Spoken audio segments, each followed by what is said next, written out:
आवताड़ी मोरे माई ए भाभी चुनरी लियाई दा आवताड़ी मोरी माई आवताड़ी माई हो आवे मोरी माई आवताड़ी मैया हो आवताड़ी माई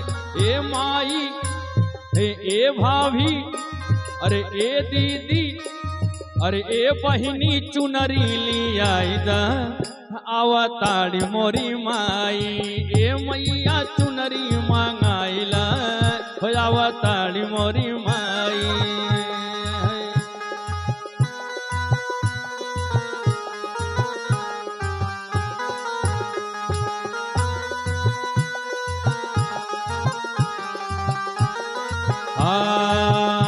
अरे मैया के महिमा बाड़ाया पार जहाँ सबके नहाय मैया के महिमा बाड़ाया पार जहाँ सबके नहाय।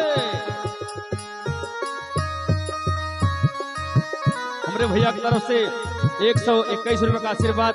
ऐसे ही भैया जगमगात रहे, जहाँ रहे स्वस्थ रहे मस्त रहे।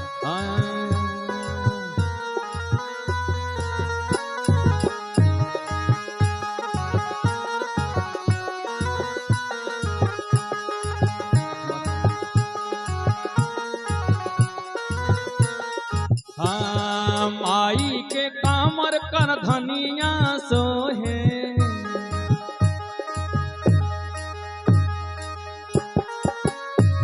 कोमल जायसवाल बाबू जी की तरफ से 101 रुपये का आशीर्वाद। ऐसे ही पूरे परिवार पे आशीर्वाद माई के बना रहे सदा।